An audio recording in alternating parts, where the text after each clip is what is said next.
You're listening to the Occupational Philosophers with Simon Banks and John Rice.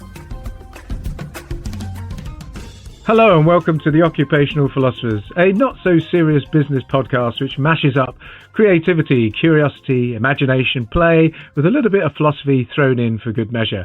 As always, I'm joined by my co-host, co-producer in Australia, Simon Banks.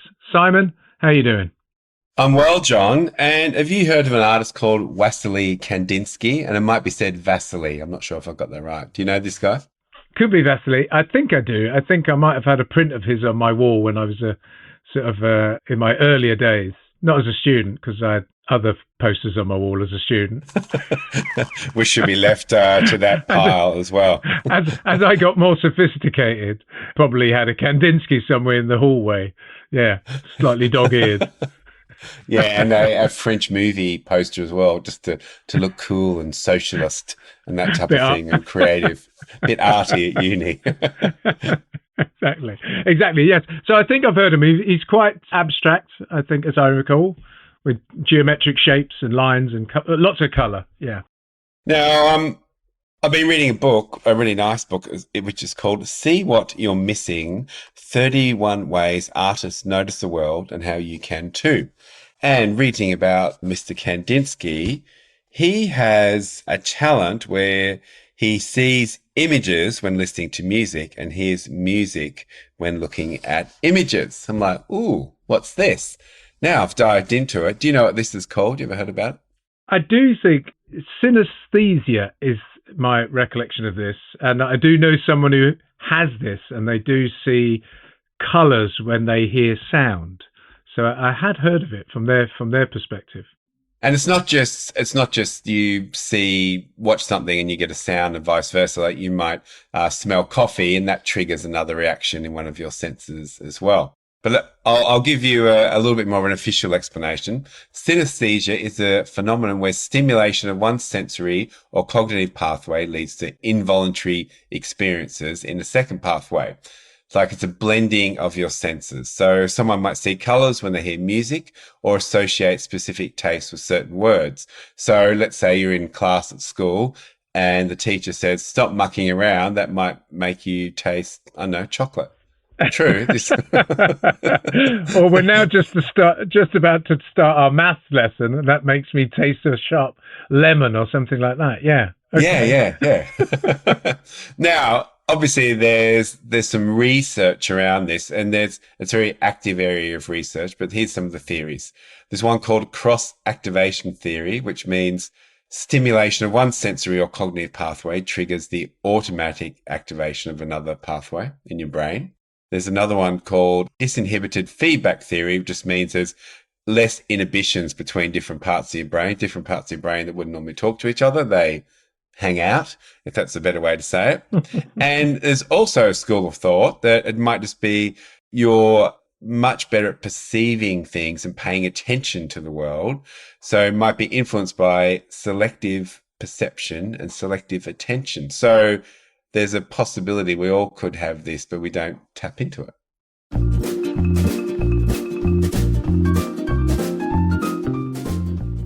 Ah, that is interesting. So it is all about this interplay of senses, them coming together and sparking off of each other.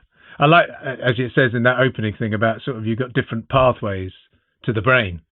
Yeah, and it made me start to think, because we talk around curiosity so often, I always encourage everyone I worked with, open your eyes and see. Then I thought, well, hang on, there's all these different senses, and then there's hypersensitivity, like hands, touch, taste, olfactory, gustatory even, we can taste. And I like what Kandinsky says. I also hear color, just as I see sounds. There is a deep blue sound that's in my ear constantly. So the sound had colors as well. And presumably there's lots of artists in different fields and disciplines that experience this. Is it something that is particularly seen within creative people, as we might see in the sort of artistic community? I know a lot of creative people have it, but that just might also be by chance. I haven't done the statistics. There's a band in Australia, a very well-known band called Silverchair, and their singer Daniel Johns has this. Pharrell Williams and Billy Joel also have this, and they both say that it would be almost impossible for them to write music without it. What does Billy Joel smell when he plays the piano? That's a good question. I'll take that one on notice. But I'm going to dive into what Pharrell Williams, when he talks about it. And he says, there are 7 basic colors: red, orange, yellow, green, blue, indigo, and violet. They all correspond with musical notes. White, believe it or not, which gives you an octave, is the blending of all of the colors. So think of how, I don't know if you can do it, but like his mind, when he's going through octaves, becomes white and blending and different things. And he also then goes on to speak around about chakras, and he feels affinity for color in many mediums. So colors are light in the electromagnetic spectrum. For every color, there is a sound, a vibration, a part of the human body, a number, and a musical note. So think around the senses, how open they are, how open his senses are to the world. And how does he use it? Well, I might have to take that one on notice as well, but okay, but I will read out this. He has a unique process to access the music, which is always accompanied by a vision of colors floating by. Now, what I like about this, though, and we talk around this, he says this process is like riding a bike, or a moped, he calls it. You have to pedal first to fire it up. Now, he says, when I get in the shower, because of something called sensory deprivation, when one of your senses is being blocked, it allows your mind to wander and be imaginative. So when I'm in the shower, the water blocks out the sound, so it makes me imagine things. And if you think around that, whenever you speak to people where to get your best ideas from, it is 90% of the time in a place of sensory deprivation. So maybe our increased curiosity and those moments of synesthesia could occur when we're having less stimulation, so we can tune in to what's going on. Okay, yeah, so almost shutting out one sense might heighten the sensitivity of another, as it were. Yeah. Well, that's my pop science. Like, if you're a scientist, they'd probably go, "Oh my God, like this." These are my musings now. Now this is where No, put it out on the internet, it will become fact. It will then be combed up by AI, and then will be regurgitated somewhere down the line. So there you go. You've changed the world with your musings.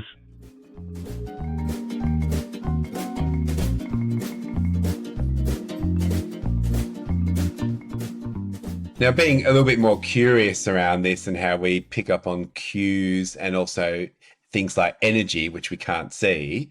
Have you ever been in a room when you wander in and you can feel the energy, or you can feel the vibe, or Yes. something along those lines? Whenever I walk into a family gathering, it usually gets really tense. Yeah, I can imagine that. And I always laugh. A good friend of ours, my wife used to work with a very famous florist.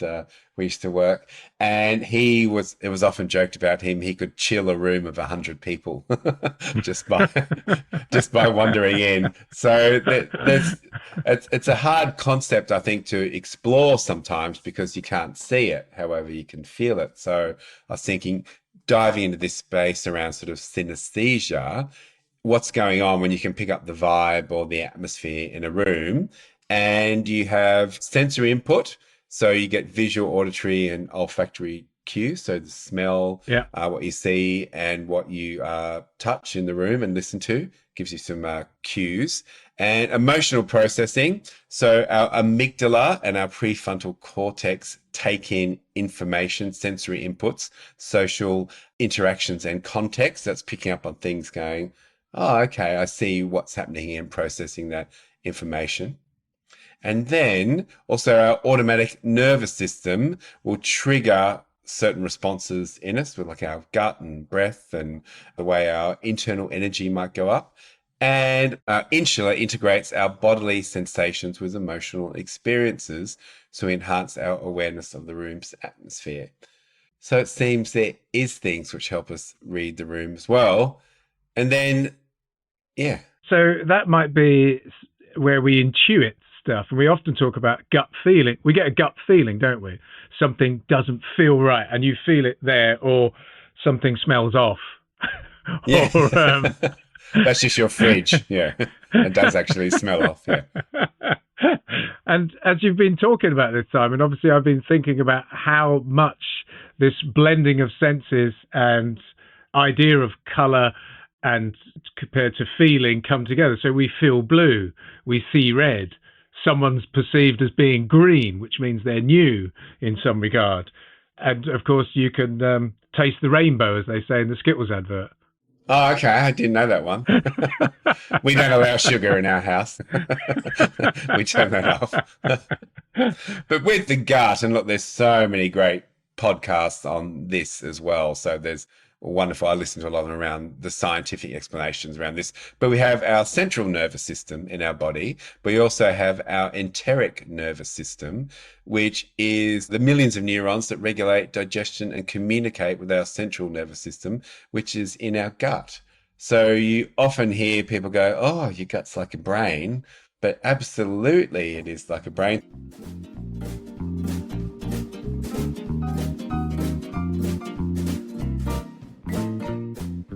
Wrapping this up, there's probably a whole lot more we can tap into rather than just open your eyes and see. Again, I was thinking about when you're within those team environments that you do kind of encourage people, as you might have said, how does that feel to you?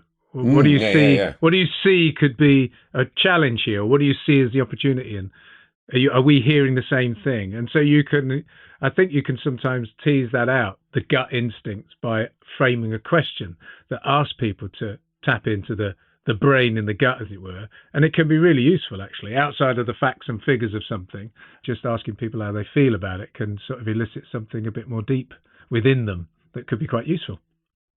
And I think, and I think also just be open. What are you seeing? What are you hearing? What patterns are you sensing? Is there more information available that we might be missing? That, Simon, is a very tasty idea. Yeah, all right, John. I can smell coffee when you said that as well. Let's wrap it up. It's more of a amusing than anything else, but it just caught my eye as we do. So I thought, why not dive into that a little bit more? And it might be time again to do one of our artist shows. We could have Kandinsky and a couple of other artists walk into a bar and see what can we dive into them. We haven't done one of those, I reckon, for about 30 or 40 episodes. So that might be a nice thing to do as well.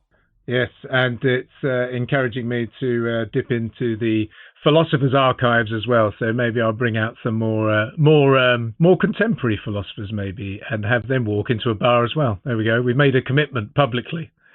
Okay, and they always work out really well. So, John, we'll wrap it up. If you've enjoyed the show, tell your friends. Do dive into our longer form episodes where we interview some of the most amazing guests from all walks of life who've taken the path less travelled. And as we always say, John, stay curious, have fun, play more, make stuff, and when you leave today, go and date life.